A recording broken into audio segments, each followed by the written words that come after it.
Narayanganj city নির্বাচনে মনোনয়নপত্র সংগ্রহ ও জমার শেষ দিনে ভিড় জমা দিলেন আওয়ামী লীগ প্রার্থী আইভি ও বিএনপি প্রার্থী সাখাওয়াত। নারায়ণগঞ্জবাসীর জন্য সেনাবাহিনীর এই মুহূর্তে কোনো প্রয়োজন নাই। আমার লক্ষ্য জনতা আমার সেনাবাহিনী। নির্বাচনের যে পরিবেশ, সেই পরিবেশ এখন পর্যন্ত তৈরি হয়নি। লেভেল প্লেইং যে ফিল্ড, সেই লেভেল প্লেইং ফিল্ড তৈরি হয়নি।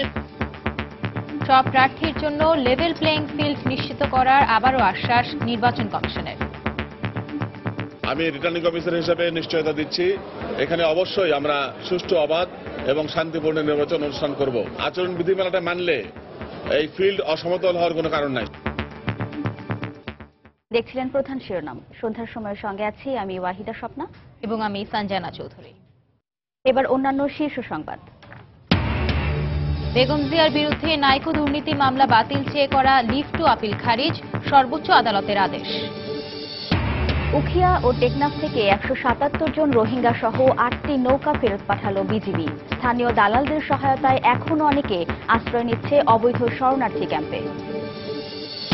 হাইকোর্টের নির্দেশ অনুযায়ী গোবিন্দগঞ্জে সাঁওতালদের বোনা ধান কাটা শুরু করেছে রংপুর সুগার মিল কর্তৃপক্ষ। সংরক্ষণের পর দেয়া হবে আদিবাসীদের। ঝিনাইদহে আবারও এক মুক্তিযোদ্ধাকে লাঞ্ছিতের অভিযোগ। চোখে জখম নিয়ে হাসপাতালে ভর্তি। ঘটনার 2 দিন পর জানানো হলো থানায়। এবং জালিয়াতি মামলায় সিলেটের পলাতক ব্যবসায়ী রাগিব আলীকে ভারতে গ্রেফতারের পর বাংলাদেশের কাছে হস্তান্তর, তোলা হলো আদালতে।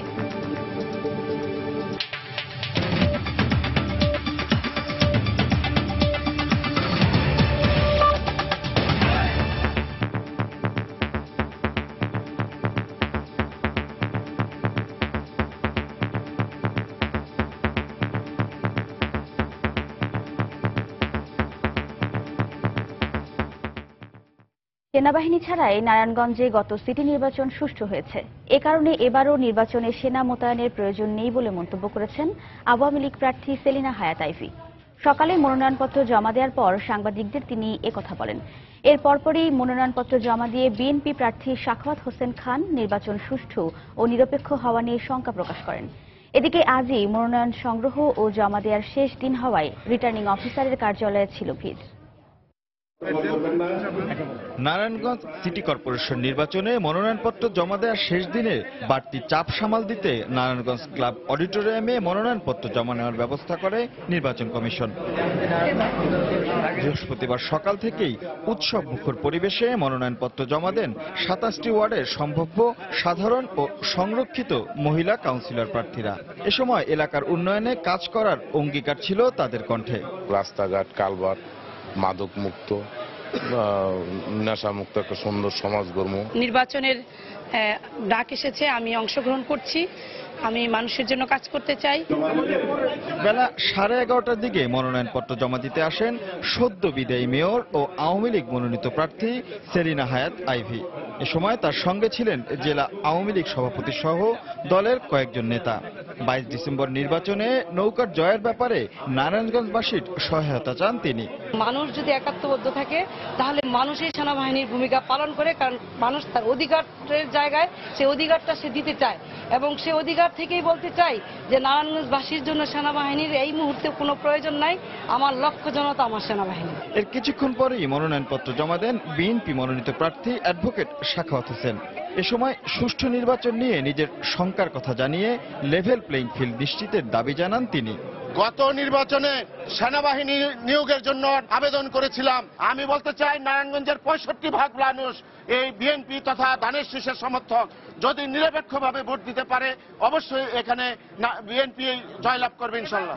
এদিকে আসছে এই নির্বাচনে সকল প্রার্থীকে সমান সুযোগ দেওয়া হবে বলে জানান রিটার্নিং অফিসার। সিটি কর্পোরেশন নির্বাচন আচরণ বিধিমালা 2016 এটি প্রার্থীরা মানবেন। আমি তাদের কাছে আহ্বান করছি, এই আচরণ বিধিমালাটা মানলে এই ফিল্ড অসমতল হওয়ার কোনো কারণ নাই, সমতলই থাকবে। এ পর্যন্ত মেয়র পদে 9 জন, সাধারণ কাউন্সিলর পদে 188 জন ও সংরক্ষিত নারী কাউন্সিলর পদে 40 জন মনোনয়নপত্র সংগ্রহ করেছেন। রাশেদ লিমন, সময় সংবাদ, নারায়ণগঞ্জ। বিএনপি চেয়ারপারসন বেগম খালেদা জিয়ার বিরুদ্ধে করা নাইকো দুর্নীতি মামলা বাতিল চেয়ে করা লিভ টু আপিল খারিজ করে দিয়েছেন আপিল বিভাগ। একই সঙ্গে নাইকো দুর্নীতি মামলা চলবে বলেও রায় দিয়েছেন সর্বোচ্চ আদালত। বেগম জিয়ার আইনজীবীরা বলেছেন, পুরো রায় পাওয়ার পর রায় পুনর্বিবেচনার আবেদন করা হবে কি হবে না সে বিষয়ে সিদ্ধান্ত নেওয়া হবে।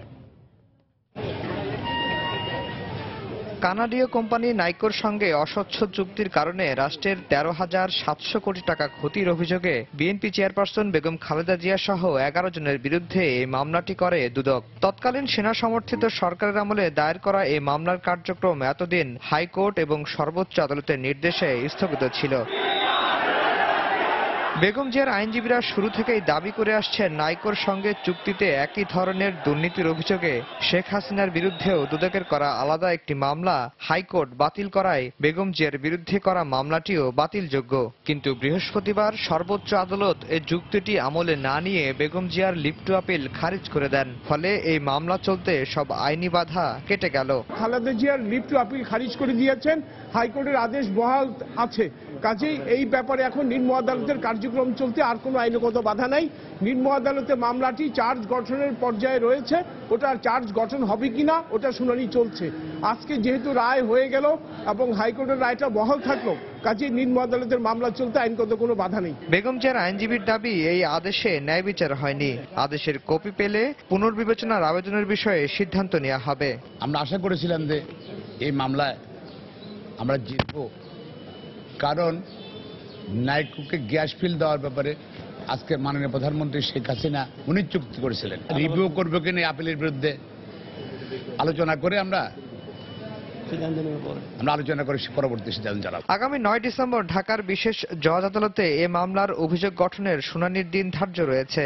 এ মামলার অন্য আসামিদের মধ্যে রয়েছেন সাবেক আইনমন্ত্রী ব্যারিস্টার মওদুদ আহমদ ও সাবেক জ্বালানি প্রতিমন্ত্রী AK মোশাররফ হোসেন সহ 11 জন। আফজাল হোসেন, সময় সংবাদ, ঢাকা। কক্সবাজারের উখিয়া ও টেকনাফ সীমান্ত দিয়ে অনুপ্রবেশ করা 177 জন রোহিঙ্গাকে মিয়ানমারে ফেরত পাঠিয়েছে বর্ডার গার্ড বাংলাদেশ বিজিবি। এছাড়া নাফ নদী থেকে আরও 8টি রোহিঙ্গাবাহী নৌকাকেও ফেরত পাঠানো হয়। এ সময় বিপুল পরিমাণ ইয়াবাসহ 6 দালালকে আটক করা হয়। যদিও প্রশাসন বলছে, রোহিঙ্গাদের অনুপ্রবেশ ঠেকাতে নিরাপত্তা ব্যবস্থা আরও জোরদারের কারণেই এদেরকে ফেরত পাঠানো সম্ভব হচ্ছে। বিস্তারিত জানাচ্ছেন কমল দে। বিজিবি জানায়, ভোরে কক্সবাজারের উখিয়া সীমান্ত দিয়ে অনুপ্রবেশের সময় 107 জন রোহিঙ্গাকে আটক করা হয়। আটককৃতরা ইয়াবার বিনিময়ে বিভিন্ন দালালের মাধ্যমে মিয়ানমার থেকে বাংলাদেশে প্রবেশ করে বলে জানায় তারা। পরে তাদের সঙ্গে গতকাল বিভিন্ন জায়গা থেকে আটককৃত আর 70 জন রোহিঙ্গাকে একই পথ দিয়ে ফেরত পাঠানো হয়। এছাড়া সকালে টেকনাফ সীমান্তে 6টি পয়েন্ট দিয়ে 8টি রোহিঙ্গাবাহী নৌকা তীরে ভেড়ার সময় আটক করে বিজিবি। প্রতিটি নৌকায় 10 থেকে 15 জন করে রোহিঙ্গা ছিল। পরে তাদেরকেও মিয়ানমারে ফেরত পাঠিয়ে দেওয়া হয়। কোনো বৈধ কাগজপত্র ছাড়া যাতে অনুপ্রবেশ করতে না পারে সেই জন্য যা যা করণীয় সবকিছু করা হচ্ছে। বিজিবি যে ফোর্স, সেই ফোর্সটা বর্ধিত করা হয়েছে, পুলিশ ফোর্সও বর্ধিত করা হয়েছে। এবং মায়ানমার অনুপ্রবেশের ক্ষেত্রে আমরা যে বিষয়গুলোকে সবচেয়ে বেশি থ্রেট ধরছি সেটা হচ্ছে তাদেরকে অনুপ্রবেশে কিছু লোকজন দ্বারা সহায়তা করা। এদিকে রোহিঙ্গাদের অনুপ্রবেশে সহযোগিতা এবং সরকারি কাজে বাধা দেওয়ার অভিযোগে 6 জনকে বিভিন্ন মেয়াদে সাজা দিয়েছে ভ্রাম্যমাণ আদালত। দুপুরে ঘোষিত রায়ে 3 জনকে 2 মাস করে এবং বাকি 3 জনকে 1 মাস করে কারাদণ্ড দেওয়া হয়। দণ্ডিতরা সকালে বিজিবির অভিযানের সময় রোহিঙ্গাদের তথ্য দিয়ে সহযোগিতা করছিল বলে অভিযোগ করা হয়েছে। অবৈধভাবে রোহিঙ্গারা আমাদের দেশে প্রবেশ করছে, তাদের থেকে বিভিন্ন টাকা টুকা নিয়ে তাদেরকে আমাদের দেশে প্রবেশের সুযোগ সুবিধা করে দিচ্ছে এবং তাদেরকে নিয়ে বিভিন্ন জায়গায় আশ্রয় দিচ্ছে। উকিয়া এবং টেকনাফ মিলিয়ে প্রায় আমরা 70 জনকে ব্যাক করার জন্য আমরা বিজিবির নিকট বুঝিয়ে দিচ্ছি। গত 2 সপ্তাহ আগে প্রতিবেশী মিয়ানমারে রোহিঙ্গাদের উপর নির্যাতন শুরু করে সে দেশের সরকার। আর এর জের ধরে নিরাপদ আশ্রয়ের সন্ধানে রোহিঙ্গারা বাংলাদেশ সীমান্তে ছুটে আসছে। রোহিঙ্গাদের অনুপ্রবেশ প্রতিরোধের পাশাপাশি দালালদের প্রতিহত করার জন্য স্থানীয়দের প্রতি আহ্বান জানিয়েছে পুলিশ এবং উপজেলা প্রশাসন। আজ সকাল থেকে তারা বিভিন্নভাবে এই প্রচারণা চালিয়ে যাচ্ছে। এক্ষেত্রে তাদের দাবি, স্থানীয়রা যদি সহযোগিতা না করে তাহলে অনুপ্রবেশ অনেকটা বন্ধ হয়ে যাবে। কক্সবাজারের টেকনাফ থেকে কমল দে, সময় সংবাদ। এদিকে সীমান্তরক্ষী বাহিনী বিজিবি সহ প্রশাসনের কড়া নজরদারির পরও এখনো স্থানীয় দালালদের সহায়তায় অনেকে আশ্রয় নিচ্ছে অবৈধ শরণার্থী ক্যাম্পগুলোতে। মিয়ানমারের সরকারি বাহিনীর অমানুষিক নির্যাতন থেকে বাঁচতে স্থানীয় দালালদের সহযোগিতায় তারা প্রতি রাতে বাংলাদেশে প্রবেশ করছে। গত 2 রাতে অন্তত 200 রোহিঙ্গা নারী পুরুষ অবৈধভাবে বাংলাদেশে প্রবেশের পর আশ্রয় নিয়েছে উখিয়ার কুতুপালং শরণার্থী ক্যাম্পে। শাখাওয়াত টিপুর ক্যামেরায় বিস্তারিত জানাচ্ছেন কমল দে। প্রতি রাতে বিভিন্ন সীমান্ত পয়েন্ট থেকে রোহিঙ্গা বোঝায় অন্তত 12 থেকে 15টি করে নৌকা ফিরিয়ে দিচ্ছে বাংলাদেশের সীমান্তরক্ষী বাহিনী বিজিবি। কিন্তু তারা পুনরায় মিয়ানমারে ফিরে না গিয়ে গোপনে আশ্রয় নিচ্ছে কক্সবাজারের টেকনাফ এবং উখিয়ার রোহিঙ্গা শরণার্থী ক্যাম্পগুলোতে। আইন শৃঙ্খলা বাহিনীর চোখকে ফাঁকি দিয়ে বাংলাদেশে ঢোকার পর দালালদের মাধ্যমে শরণার্থী ক্যাম্পে আশ্রয় পেতে তেমন আর সমস্যা হচ্ছে না। ক্যাম্পে আশ্রয় নেওয়া রোহিঙ্গারা তাদের উপর চালানো মিয়ানমার বাহিনীর নির্যাতনের কাহিনী তুলে ধরেন। ডুমুরার গড় হুরা দি ফেলার তো ফাইন্ডাল্লা বলে ডরে বরে কুলসুই দিরে আল্লাহর মাতে মুসলমানের গিয়া দেশ বলি গদ্দার ফুরা দে ফেলাই না তা গদ্দার ফুরা দে ফেলা তারা প্রতি জন্য হর তাই কি ওম তো কি নাই আর তুন লরারা সিন্ধুর বাকাতে নদের পানি আয়তো নদন আরো বেশি দুঃখ লানা তো বন্য ধরে আত্মীয় স্বজন হাসে তাকে না বাত পানি হার হসর তাকে লর হসর তো নষ্ট নোয়া আছে এটা ধরো পুরান আছে এড়ে মানি তারা আইয়ের হানা পিনা হাই তারা দূর মধ্যে আসর রইজির যে জিয়া তাসিয়া তে দূরতা আছে এখন। অভিযোগ উঠেছে দালালরাই রোহিঙ্গা বোঝায় নৌকাগুলোকে বিজিবির নজরদারি কম রয়েছে এমন সীমান্ত পয়েন্টগুলো চিনিয়ে দিচ্ছে আর ওইসব পয়েন্ট দিয়ে রাতের অন্ধকারে বাংলাদেশে প্রবেশ করে তারা ওই নীলা এবং হোয়াইকং ইউনিয়ন থেকে অনুপ্রবেশ করছে। পরে তারা ওই কুতুপালং ক্যাম্পে চলে আসার সময় রাস্তাটা কিন্তু আমার উপর দিয়ে আছে, আমার ইউনিয়ন থেকে আসতে হচ্ছে তাদের কুতুপালং আসতে হলে। সমস্যাটা ওইটাই। আমরা এরকম ভাবে শুনছি যে আর আসতেছে, দেন আমরা বিভিন্নভাবে পুলিশ টহলটা জোরদার করে আমাদেরকে গ্রেফতার করছি। সীমান্তরক্ষী বিজিবির এই অঞ্চলের প্রধানও রোহিঙ্গাদের অনুপ্রবেশের ক্ষেত্রে দালালদের তৎপরতার বিষয়টি স্বীকার করলেন। এরা কিন্তু যদি এমন হতো মানবিক কারণে 12,500 করে টাকা নিচ্ছে, তো 12,500 করে টাকা নিয়ে একজনকে আনতেছে ওই পার থেকে, এবং ওই পারে যে পার করতেছে সেও 12,500 টাকা নিচ্ছে, এটা কি তাহলে মানবিক হলো নাকি ব্যবসা হলো? কক্সবাজারের টেকনাফ এবং উখিয়া শরণার্থী ক্যাম্পগুলোতে বৈধভাবে অবস্থানরত 30,000-এর পাশাপাশি অবৈধ বসবাসকারী রোহিঙ্গার সংখ্যা 5 লাখের বেশি। মিয়ানমারে রোহিঙ্গাদের উপর নির্যাতন শুরু হওয়ার পর থেকে বাংলাদেশের সীমান্ত জুড়ে কিছুটা গুমট পরিস্থিতি বিরাজ করছে। প্রশাসনে করা নজরদারি সত্ত্বেও কিছু কিছু রোহিঙ্গা প্রবেশ করছে বাংলাদেশ সীমান্তে এবং তারা আশ্রয় নিচ্ছে এ ধরনের আনরেজিস্টার্ড ক্যাম্পগুলোতে। এই কুতুপালং আনরেজিস্টার্ড ক্যাম্পে এসেও তার নজির পাওয়া গেল। উখিয়ার কুতুপালং আনরেজিস্টার্ড ক্যাম্প থেকে কমল দে, সময় সংবাদ। রোহিঙ্গা ইস্যুতে জাতীয় স্বার্থ রক্ষায় বাংলাদেশ সবকিছু করবে বলে জানিয়েছেন পররাষ্ট্রমন্ত্রী আবুল হাসান মাহমুদ আলী। দুপুরে পররাষ্ট্র মন্ত্রণালয়ের সংবাদ সম্মেলনে তিনি একথা বলেন। এছাড়া এলাকা অতি দুর্গম হওয়ায় রোহিঙ্গাদের আটকাতে বেগ পেতে হচ্ছে বলেও জানান তিনি। এলাকাটা এত দুর্গম, আর আরেকটা হলো যে আপনি যখন কক্সবাজার থেকে টেকনাফে যাচ্ছেন কেমন দেখবেন যে রাস্তার ধারে ওটা দেখা যাবে যে মিয়ানমারের বিওপি বর্ডার আউটপোস্ট, তো ওইখানে কিভাবে আপনি আটকাবেন? কিছুই নাই। তারপরে জঙ্গল, পাহাড়, আটকানো খুব মুশকিল আছে। জিনিসটা তো সোজা না। কিছু এই ধরনের কেস এসছে, মানবিক দৃষ্টিকোণ থেকে এগুলোকে ঢুকতে না দিয়ে পারা যায়নি। জাতীয় স্বার্থ রক্ষার জন্য যা যা করা দরকার আমরা করব। মিয়ানমারের সেনাবাহিনীর বিরুদ্ধে রাখাইনে গণহত্যা ও ধর্ষণের অভিযোগ এনেছে জাতিসংঘ। রোহিঙ্গা মুসলমানদের ওপর অমানবিক নির্যাতন চালিয়ে মিয়ানমার সরকার তাদেরকে বিতাড়িত করার চেষ্টা চালাচ্ছে বলে অভিযোগ করেন বাংলাদেশে ইউএনএইচসিআর এর প্রধান জন ম্যাকেসিক। বিবিসিকে দেয়া এক সাক্ষাৎকারে তিনি চলমান সমস্যার মূল কারণ খুঁজে বের করে তার সমাধানে সংশ্লিষ্টদের প্রতি আহ্বান জানান। The military and the BGP engaged in collective punishment of the Rohingya minority. রাখাইনে রোহিঙ্গাদের উপর সাম্প্রতিক নির্যাতনের কারণে নতুন করে সংকট দেখা দিয়েছে। মিয়ানমারের সেনা ও বিজেপি সদস্যরা মিলে তাদের উপর অত্যাচার চালাচ্ছে। এ অবস্থায় বাংলাদেশও যদি সীমানা খোলা রাখে তবে এই অঞ্চলে শরণার্থী ঢল নামবে। চলমান এই সংকট সমাধানে সবাইকে দায়িত্বশীল ভূমিকা রাখতে হবে। To continue the atrocities and push them out. সাঁওতালদের ওপর হামলার প্রতিবাদে রাজধানীতে ভিন্নধর্মী প্রতিবাদ সমাবেশের আয়োজন করেছে আদিবাসী গানের দল মাদল। এ নিয়ে রিপোর্ট থাকছে সংবাদের শেষাংশে। সন্ধ্যার সময় আরো থাকছে। সারা দেশে একযোগে চলছে আয়কর সপ্তাহ। 141 জন করদাতাকে সম্মাননা। খেলোয়াড় ক্যাটাগরিতে পেলেন মাশরাফি, সাকিব ও তামিম।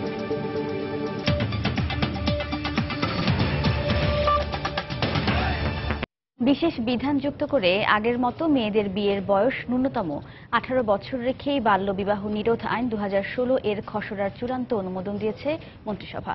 প্রধানমন্ত্রীর সভাপতিত্বে সকালে প্রধানমন্ত্রীর কার্যালয়ে মন্ত্রিসভার বৈঠকে এ অনুমোদন দেওয়া হয়। এছাড়া বৈঠকে 2017 সালের সরকারি ছুটির তালিকা অনুমোদন করেছে মন্ত্রিসভা। এতে সাধারণ ও নির্বাহী আদেশ মিলিয়ে ছুটি থাকবে 22 দিন। সরকারি ও বেসরকারি হিসেব মতে সাম্প্রতিক সময়ে নানা কারণে দেশে বাল্যবিয়ের প্রবণতা বেড়েছে। যদিও মেয়েদের ন্যূনতম বয়স নিয়ে গণমাধ্যম সহ বিভিন্ন সামাজিক মাধ্যমগুলো সোচ্চার। এ অবস্থায় প্রধানমন্ত্রীর সভাপতিত্বে বৃহস্পতিবার মন্ত্রিসভার বৈঠকে বাল্যবিবাহ নিরোধ আইন 2016 এর অনুমোদন দেওয়া হয়। সভা শেষে মন্ত্রিপরিষদ সচিব সাংবাদিকদের জানান, নারী পুরুষের বয়স আগেরটাই রেখে এটি অনুমোদন দেওয়া হয়। অপ্রাপ্ত বয়সের সংজ্ঞা দেওয়া আছে, এটা আগেও ছিল, এখনো আছে। বিবাহের জন্য 21 বছর পূর্ণ করেন না এমন কোন পুরুষ এবং 18 বছর পূর্ণ করেন না এমন কোন নারী। আর বাল্য বিবাহ হচ্ছে এইরূপ বিবাহ যাহার কোনো এক পক্ষ বা উভয় পক্ষ অপ্রাপ্ত বয়স্ক। কোনো বিশেষ প্রেক্ষাপটে অপ্রাপ্ত বয়স্ক কোন নারীর সর্বোত্তম স্বার্থে আদালতের নির্দেশনাক্রমে মাতা পিতার সম্মতিক্রমে বিধি দ্বারা নির্ধারিত প্রক্রিয়া অনুসরণ ক্রমে বিবাহ সম্পাদিত হইলে উহা এই আইনের অধীন অপরাধ বলিয়া গণ্য হইবে না। এদিকে বাল্যবিয়ের ক্ষেত্রে অভিযুক্তদের বিভিন্ন মেয়াদে জেল জরিমানার বিধান রাখা হয়েছে। প্রাপ্তবয়স্ক কোন নারী বা পুরুষ বাল্যবিবাহ করে তার জন্য অনধিক 2 বছর কারাদণ্ড বা 1 লক্ষ টাকা অর্থদণ্ড বা উভয় দণ্ড হতে পারে। যদি পিতামাতা সংশ্লিষ্ট থাকে বা অন্য ব্যক্তি অনধিক 2 বছরের কারাদণ্ড বা অনধিক 50,000 টাকা অর্থদণ্ড বা উভয় দণ্ডে দণ্ডিত হবে। কাজী বা এই জাতীয় যারা আছে তাদের জন্য শাস্তি হলো অনধিক 2 বছরের কারাদণ্ড কমপক্ষে 6 মাস হবে, যেটা অনধিক 50,000 টাকা অর্থদণ্ড বা উভয়দণ্ড। 2017 সালে মোট 22 দিন ছুটি রেখে সরকারি ছুটির তালিকাও অনুমোদন দিয়েছে মন্ত্রিসভা। প্রসূন আশিস, সময় সংবাদ, ঢাকা।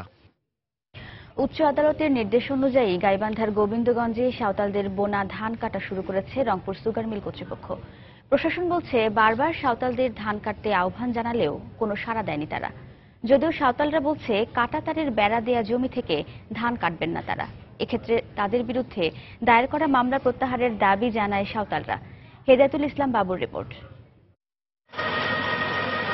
উচ্চ আদালতের আদেশ অনুযায়ী বেলা 11:30টার দিকে রংপুর সুগার মিলের সাহেবগঞ্জ বাগদা ফার্মে সাঁওতালদের রোপণকৃত ধান কাটা শুরু করে রংপুর সুগার মিল কর্তৃপক্ষ।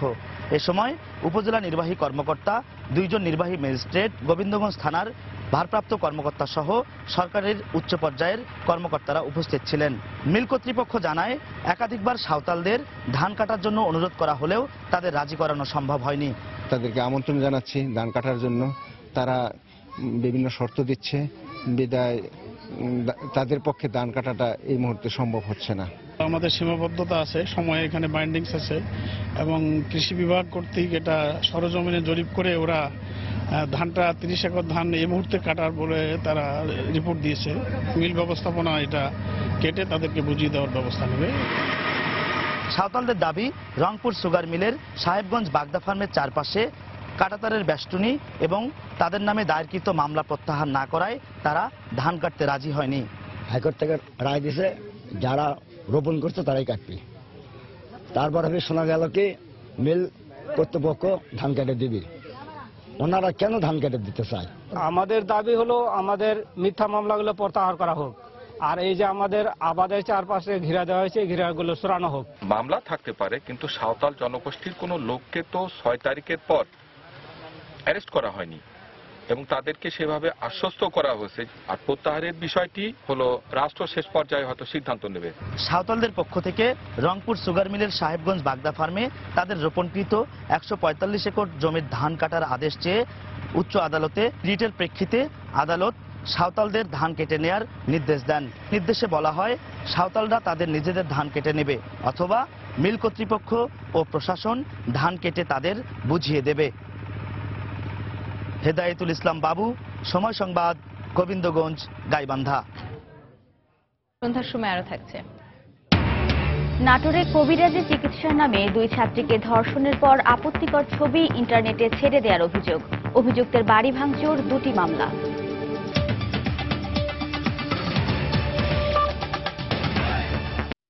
সিলেটের ব্যবসায়ী রাগিব আলীর জামিন নামঞ্জুর করে কারাগারে পাঠানোর নির্দেশ দিয়েছেন আদালত। বিকেলে চিফ মেট্রোপলিটন ম্যাজিস্ট্রেট আদালতের বিচারক উম্মে সরাবান তহুরা এ আদেশ দেন। এর আগে জালিয়াতির মামলায় পলাতক এই আসামিকে ভারতে গ্রেফতারের পর দেশে ফিরিয়ে আনা হয়। ভিসার মেয়াদ বাড়ানোর জন্য বৃহস্পতিবার সকালে ভারতের করিমগঞ্জ ইমিগ্রেশন পুলিশের কাছে গেলে গ্রেফতার হন ব্যবসায়ী রাগিব আলী। দুপুর 2:30টার দিকে বিয়ানীবাজারের সুতারকান্দি চেকপোস্টে বিএসএফ রাগিব আলীকে বিজিবির কাছে হস্তান্তর করে। পরে তাকে বিয়ানীবাজার থানা পুলিশের কাছে হস্তান্তর করা হয়। এর আগে গত 12 নভেম্বর ভারতে পালিয়ে যাওয়ার সময় তার ছেলে আব্দুল হাইকে গ্রেফতার করে ইমিগ্রেশন পুলিশ। রাগিব আলী সাহেবের বিরুদ্ধে বাংলাদেশের সিলেট জেলার বিশ্বনাথ থানায় দুটি জিআর ওয়ারেন্ট মুলতবি ছিল। সেই মুলতবি ওয়ারেন্টগুলোর রিকুইজিশন আমরা পেয়েছি এবং রাগিব আলী সাহেব যখন বাংলাদেশে প্রবেশ করেছে তখন আমরা তাকে অ্যারেস্ট করেছি।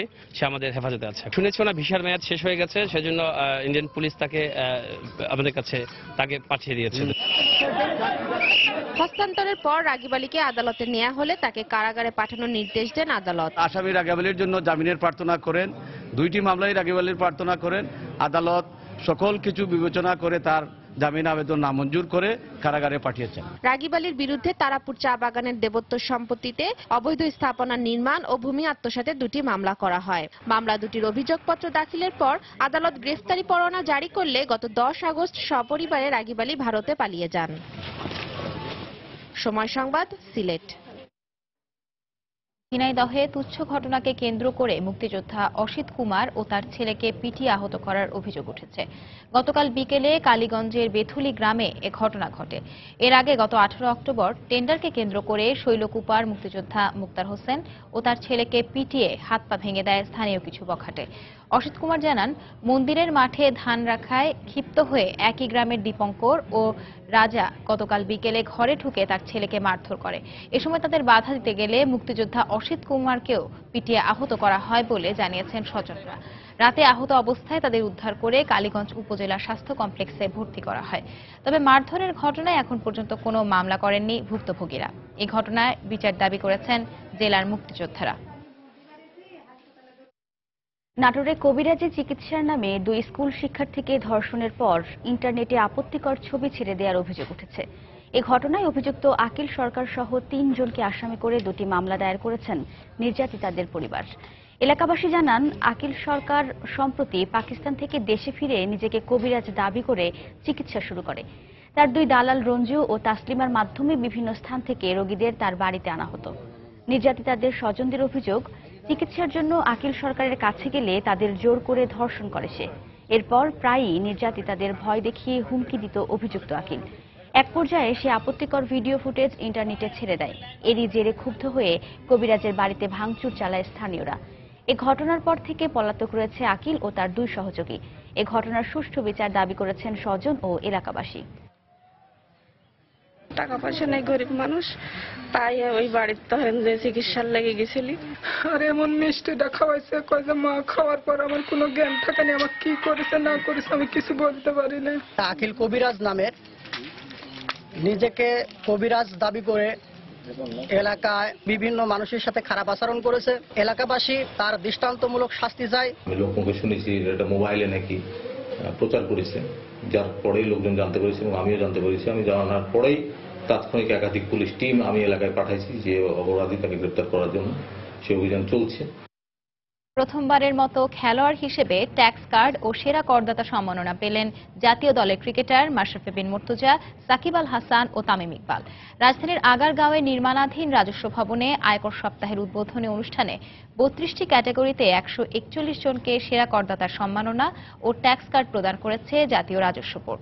এ সময় চলতি বছর 25 লাখ করদাতা আয়কর রিটার্ন দাখিল করবে বলে আশা প্রকাশ করেন অর্থমন্ত্রী। তবে কর আদায়ের পরিমাণ বাড়াতে কর্মকর্তাদের আন্তরিকতা বাড়ানোর পরামর্শ দিয়েছেন করদাতারা। দেশের সব নাগরিককে কর প্রদানে উৎসাহী করতে আয়কর মেলার অনুকরণে প্রথমবারের মতো পালন করা হচ্ছে আয়কর সপ্তাহ। আয়োজনের উদ্বোধনী দিনে 141 জন ব্যক্তি ও প্রতিষ্ঠানকে সেরা করদাতা সম্মাননা ও ট্যাক্স কার্ড দেয় জাতীয় রাজস্ব বোর্ড। এবারই প্রথমবারের মতো খেলোয়াড় করদাতাদের মধ্য থেকে এই সম্মাননা পান জাতীয় দলের 3 ক্রিকেটার সাকিব, তামিম আর মাশরাফি। এটা অবশ্যই আমাদেরকে ইন্সপায়ার করবে এবং অন্যান্য সকল খেলোয়াড়বৃন্দকে অবশ্যই ইন্সপায়ার করবে এবং আশা করি ইনশাআল্লাহ আমরা সামনেও নিয়মিতভাবে দিতে পারবো সে আশা করছি এবং অবশ্যই খুব ভালো লাগছে। অনুষ্ঠানে সিনিয়র সিটিজেন ক্যাটাগরিতে পরিকল্পনা মন্ত্রী আহম মুস্তফা কামাল, সিটি গ্রুপের চেয়ারম্যান ফজলুর রহমান সহ 3 জনকে সম্মাননা ও ট্যাক্স কার্ড দেওয়া হয়। এ সময় ব্যবসায়ী শ্রেণীতে মোহাম্মদ আসলাম শেরনিয়াবাদ, হাজী মোহাম্মদ কাউচ মিয়া ছাড়াও ডাক্তার, ব্যাংক ও আর্থিক প্রতিষ্ঠান, গণমাধ্যম কর্মী, প্রতিবন্ধী, মহিলা ও তরুণ সহ 32টি ক্যাটাগরিতে সর্বোচ্চ করদাতাদের দেওয়া হয় ট্যাক্স কার্ড ও সম্মাননা। স্যালারি পান আর বিজনেস করেন, তার আপনার কর দেওয়া আপনার উপরে দায়িত্ব, জনগণের দায়িত্বের এটা আদায় করা আপনার জন্য এটা ফরজ। অন্যান্য যে কোটায় যেভাবে ট্যাক্স কাট দিয়েছে এটা ডেফিনেটলি সবাইকে উৎসাহ, উদ্দীপনা এবং ট্যাক্স বাড়ানোর ব্যাপারে উৎসাহিত করবে। অনুষ্ঠানে সপ্তাহব্যাপী কর উৎসবের উদ্বোধন করে নাগরিক সুবিধার জন্য কর বান্ধব পরিবেশ নিশ্চিত করতে এনবিআর এর প্রতি আহ্বান জানান অর্থমন্ত্রী। গতবার যারা কর দিয়েছেন 11 লাখ মানুষ, এইবারে এটার জন্য আমরা টার্গেট ঠিক করেছিলাম যে 18 লাখ করব, 25-এর টার্গেট করে রেখেছি, সেটা খুব কাছাকাছি পৌঁছবো বলে আমি বিশ্বাস করি। 30শে নভেম্বর এবার থেকে আগামী অন্ততপক্ষে 20-25 বছরের জন্য সেটি হবে আয়কর দিবস। কর সপ্তাহ উপলক্ষে বৃহস্পতিবার সকাল থেকে রাজধানীর 15টি কর অঞ্চলে উৎসবমুখর পরিবেশে আয়কর রিটার্ন দাখিল করেন করদাতারা। এছাড়া সারা দেশের 23টি অঞ্চলের 649টি সার্কেল কার্যালয়ে একযোগে পালন হচ্ছে কর সপ্তাহ। জুবাইর ফয়সাল, সময় সংবাদ, ঢাকা। সাঁওতালদের ওপর হামলার প্রতিবাদে গানে গানে প্রতিবাদ সমাবেশ করলেন আদিবাসী গানের দল মাদল। বিভিন্ন সাংস্কৃতিক, সামাজিক ও রাজনৈতিক নেতৃবৃন্দ এ আয়োজনকে স্বাগত জানান। এ সময় তারা হামলার ঘটনার বিচার বিভাগীয় তদন্ত দাবি করেন।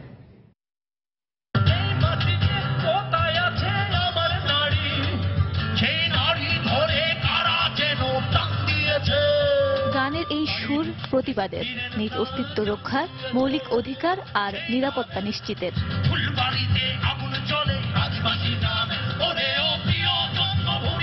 বৃহস্পতিবার ঢাকা বিশ্ববিদ্যালয়ের টিএসসিতে এভাবেই গানে গানে প্রতিবাদ জানালো সাংস্কৃতিক কর্মীরা।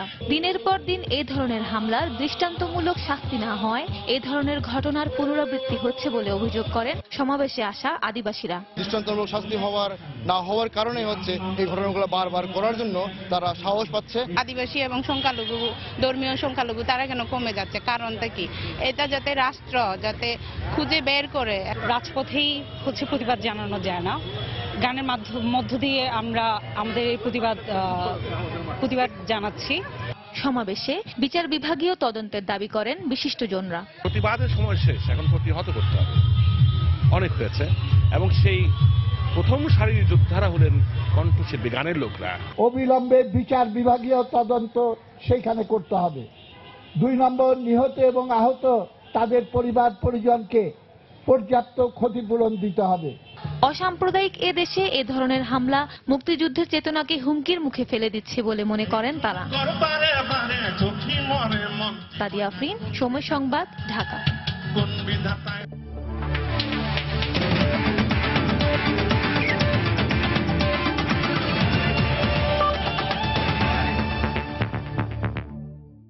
বাংলাদেশ জাতীয় নারী ক্রিকেট দলের খবর। থাইল্যান্ডে অনুষ্ঠিত হতে যাওয়া এশিয়া কাপে অংশ নিতে দেশ ছেড়েছে জাতীয় নারী ক্রিকেট দল। আজ সকালে থাই এয়ারওয়েজের একটি বিমানে করে দেশ ছাড়েন জাহানারা সালমারা। টুর্নামেন্টকে সামনে রেখে কক্সবাজারের 17 দিনের কন্ডিশনিং ক্যাম্প করেছে টাইগ্রেসরা। বোলিং, ব্যাটিং ও ফিল্ডিংয়ে এখন দারুণ পরিণত খাদিজা রুমানারা। আর তাই নিজের প্রথম অ্যাসাইনমেন্টেই বাজিমাত করতে চান সদ্য দলের দায়িত্ব পাওয়া কোচ ডেভিড ক্যাপেল। আর প্রথমবারের মতো দলের অধিনায়কত্ব পাওয়া রুমানার লক্ষ্য ম্যাচ বাই ম্যাচ খেলে ফাইনালে জায়গা করে নেয়া। আগামী 26 নভেম্বর উদ্বোধনী ম্যাচে ভারতের বিপক্ষে লড়বে বাংলাদেশ। এছাড়া 28 নভেম্বর স্বাগতিক Thailand, 29 November Nepal, 30 November Pakistan এবং 3রা ডিসেম্বর শ্রীলঙ্কার মুখোমুখি হবে রুমানা বাহিনী।